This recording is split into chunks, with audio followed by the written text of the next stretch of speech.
جب حضرت مہدی کی قیادت میں مسلمان صاحب ایمان اہل عرب یہودیوں اور عیسائیوں کی طاقت سے ٹکرائیں گے تو ان کی مدد کے لیے دو جانب سے اللہ تعالیٰ کچھ بھیجیں گے مدد.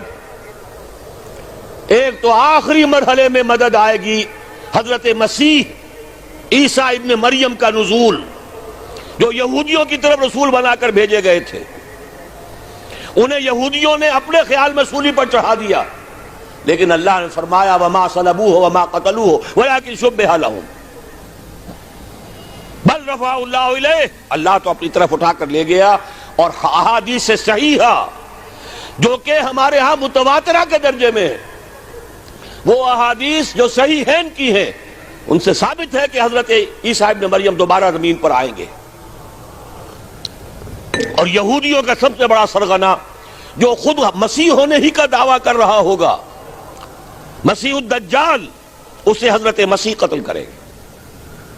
لیکن ایک دوسری حدیث سے معلوم ہوتا ہے کہ مشرق سے فوجیں آئیں گی حضرت مہدی کی مدد کے لیے. یخرجون ناس من المشرق یؤدون للمہدی یعنی سلطانہ. مشرق کی طرف سے فوجیں آئیں گی کہ جو مہدی کی حکومت کو مستحکم کریں گی. خراسان کا لفظ آتا ہے ایک دوسری حدیث میں.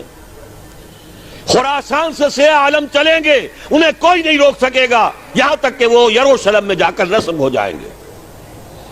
اور حضور کے زمانے میں اچھی طرح سمجھ لیجئے، ہند کسے کہتے تھے حضور کے زمانے میں؟ پاکستان ہند میں شامل نہیں تھا. سندھ و ہند، سندھ ایک مکمل ملک تھا، ہند اس کے بعد شروع ہوتا تھا.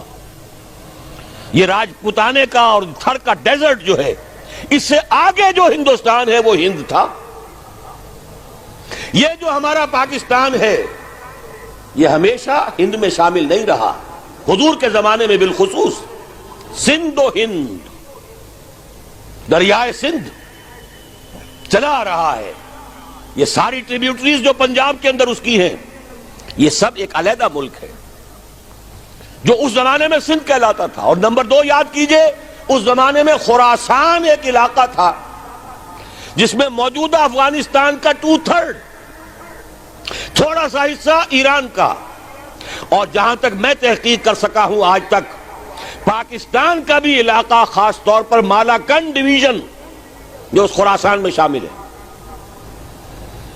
خراسان سے سیاہ عالم چلیں گے جو جا کر یروشلم میں نصب ہوں گے. یہاں بھی ایک نقطہ نوٹ کر لیجئے، پہلے بھی یروشلم ہم سے چھینا تھا. کس نے چھینا تھا؟ عیسائیوں نے، کروسیڈرز. واپس کون لیا؟ کس نے لیا؟ عربوں میں دم نہیں تھا، عرب عیاشیوں کی وجہ سے کھوکھلے ہو چکے تھے. واپس لینے والا صلاح الدین ایوبی، کرد خون. اب دوبارہ یروشلم لیا جا چکا. چھینا کن سے گیا؟ عربوں سے. عرب واپس لے سکتے ہیں؟ کوئی اندیشہ اگر ہو سکتا تھا عراق کے بارے میں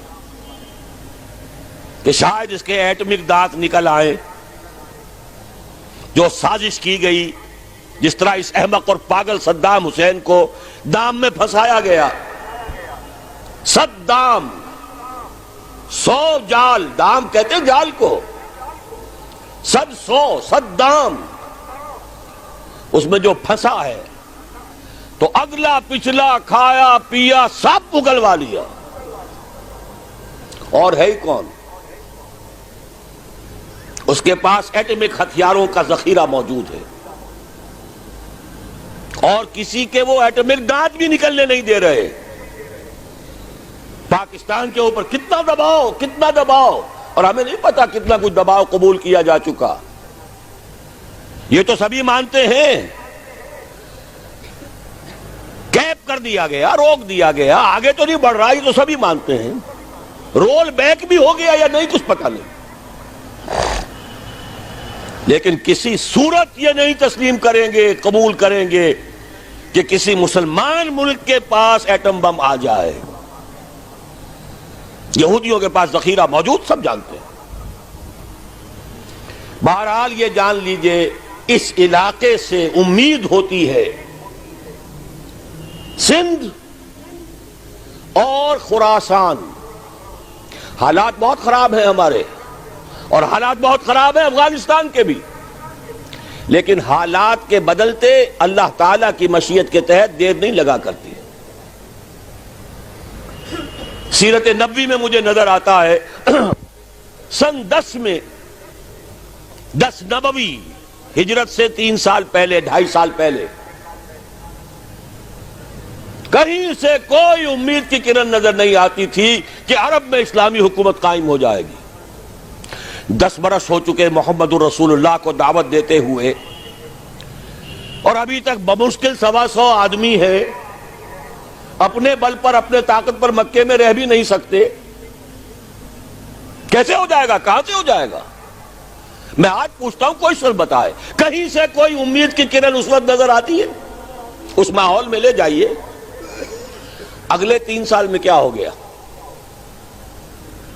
پہلے سال 6، اگلے سال 12، اس سے اگلے سال 72، اور بیعت عقبہ ثانیہ ہجرت، اور وہاں سے اب حضور کی طرف سے انیشیٹ شروع ہو گیا، انیشیٹو. تو ہم نہیں کہہ سکتے اللہ تعالیٰ کی قدرت، اللہ کی مشیت. یہ یقین ہے کہ دنیا کے خاتمے سے پہلے نظام خلافت قائم ہوگا، اور تمام دنیا میں ہوگا. ظاہر ہے کہیں پہلے کسی ایک جگہ سے ہوگا، جیسے حضور کے زمانے میں ہوا. اگر بیک وقت پوری دنیا میں ہو سکتا تو حضور کے دست مبارک سے ہوتا. اگر حضور کے دست مبارک سے بھی ایک ملک میں ہوا، جزیرہ نما عرب میں ہوا، پھر حضور کے امتی ہیں نا، ابو بکر ہیں، عمر ہیں، عثمان ہیں، صحابہ کرام کی فوجیں نکلی ہیں، امتی ہیں. امتیوں کے ہاتھوں اس کی توسیع ہوئی. اب بھی یہی ہوگا، کسی ایک علاقے میں ہوگا. میرا گمان ہے، میں یہ یقین سے نہیں کہہ سکتا. گمان بھی میرا ان احادیث کی روشنی میں ہے جو میں نے آپ کو بتا دی اور موجود ہے اس کتابچے کے اندر. علامہ اقبال نے بھی انہی کے حوالے سے کہیں کہا ہے، میرے عرب کو آئی ٹھنڈی ہوا جہاں سے، میرا وطن وہی ہے، میرا وطن وہی ہے. اس علاقے سے کچھ ہونے والا ہے اور ہوگا انشاءاللہ. میری زندگی میں نہ ہو، آپ کی زندگی میں نہ ہو، کوئی پرواہ نہیں. حضرت حمزہ تو شہید ہو گئے غزوہ احد میں. 5 سال کے بعد حضور مکے میں داخل ہوئے ہیں فاتح کی حیثیت سے. حضرت حمزہ کی نگاہوں نے، ان آنکھوں نے تو نہیں دیکھا، عالم ارواح میں اللہ نے کیا مشاہدہ کرایا ہوگا انہیں، وہ تو ہمیں معلوم نہیں. بعض صحابہ شہید کر دیے گئے مکے ہی میں. بہت بڑی کامیابی. اپنی جان لگا دیں، اپنے آپ کو کھپا دیں، اپنے آپ کو مٹا دیں. جس طرح روڑی کوٹ کر بنیادوں میں بھر دی جاتی ہے، ہماری ہڈیوں کا چورا بنا کر اور ہمارے خون کے اندر اسے گوندھ کر اگر وہاں ڈال دیا جائے، اس سے بڑی سعادت کوئی نہیں. اس پر تعمیر ہو خلافت علی منہاج النبوہ کی، ہم اس کی بنیاد کے اندر دفن ہو جائیں، یہی بہت بڑی سعادت ہے. لیکن یہ ہوگا. میں نے عرض کیا تھا کہ یقین ہے مجھے کہ ہوگا،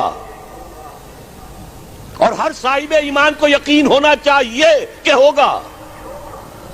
باقی یہ کہ یہ آثار ہیں اور احادیث بھی ہیں، اور 400 برس کی تاریخ بھی بتاتی ہے کہ یہیں سے ہوگا. 1000 برس تک سارے مجددین امت عالم عرب میں پیدا ہوئے. 11ویں صدی کا مجدد اعظم شیخ احمد سرہندی کہاں دفن ہے؟ سرہند میں، ہندوستان میں. 12ویں صدی کا مجدد اعظم شاہ ولی اللہ دہلوی کہاں دفن ہے؟ دہلی میں. 13ویں صدی کا مجدد اعظم سید احمد بریلوی، ان کی تو قبر بھی معلوم نہیں، لیکن ان کا خون جذب ہوا دریائے کنہار میں، اور ان کے سینکڑوں ساتھیوں کی لاشیں اس بالا کوٹ کے مقام پر. 14ویں صدی کے مجدد اعظم شیخ الہند، لیکن ان کے ساتھ ساتھ اتنے اعظم رجال علامہ اقبال جیسا مفکر، مولانا مودودی جیسا مصنف، مولانا الیاس جیسا مبلغ، کہیں اور ہمیں دکھا دیجئے آپ۔ میں کل کہیں عرض کر رہا تھا، دیکھیے پہلے جو ہے 1000 برس تک ہر خیر ہندوستان میں باہر سے آ رہا تھا۔ معین الدین اجمیری باہر سے آ رہے ہیں، شیخ علی حجویری باہر سے آ رہے ہیں، سندھ میں جتنے اولیاء دفن ہیں سب کے سب باہر سے، ایران سے چلے آ رہے ہیں۔ لیکن جیسے ہی 11ویں صدی شروع ہوئی، ریورس ہو گیا آرڈر۔ اب سلسلہ مجددیہ نقشبندیہ اب ہندوستان سے نکل کر پھیل رہا ہے۔ پورا افغانستان، پورا ترکستان، تمام یہ ترک ریاستیں جو آزاد ہوئی ہیں ابھی USSR کے خاتمے کے بعد، یہاں تک کہ سائپرس، جزیرہ قبرص، پورا ترکی جو اب بھی ہے موجودہ ترکی، سلسلہ مجددیہ نقشبندیہ کہاں سے چلا؟ ہندوستان سے پھیل گیا پورے عالم اسلام میں۔ مفکر، علماء دین کا اور تمام علوم دینی کا مجدد شاہ ولی اللہ دہلوی، خالص ترین جہاد فی سبیل اللہ دور صحابہ کے بعد جماعت مجاہدین جام شہادت نوش کیا، سینکڑوں ہمارے مجاہدین نے۔ پھر 14ویں صدی میں اقبال جیسا مفکر، مودودی جیسا، دوبارہ دہرا رہا ہوں، مصنف، مولانا الیاس جیسا مبلغ مجھے تو کہیں نظر نہیں آتا۔ تمام مسلمان ممالک آزاد ہوئے، کہیں اسلام کا نام نہیں لگا، نہ سیوکارنوں نے نعرہ لگایا، نہ کہیں کسی اور نے نعرہ لگایا۔ عربوں نے بھی عرب نیشنلزم کا نعرہ لگایا، اسلام کا نعرہ نہیں۔ تحریک پاکستان میں نعرہ لگا، پاکستان کا مطلب کیا؟ لا الہ الا اللہ۔ صبح عرض کر چکا ہوں، تحریک خلافت پوری دنیا میں کہیں نہیں، صرف بر عظیم پاک و ہند میں۔ اور کیسی تحریک خلافت کہ ہندو شریک ہوئے، گاندھی شامل ہوا، پورے ہندوستان کو جس نے گنجا دیا۔ یہ دوسری بات ہے کہ جب خود مصطفیٰ کمال نے ختم کر دیا تو اب کیا کرتے؟ مدعی سست گواہ چست۔ نوٹ کرنے کی بات ہے، کچھ آثار ہیں، 400 سال کی تاریخ ہے، بتا رہی ہے پاکستان کا قیام خود ایک معجزہ۔ یہ ساری چیزیں مشیت ایزدی میں کسی بڑے خیر کا پیش خیمہ ہے، مقدمہ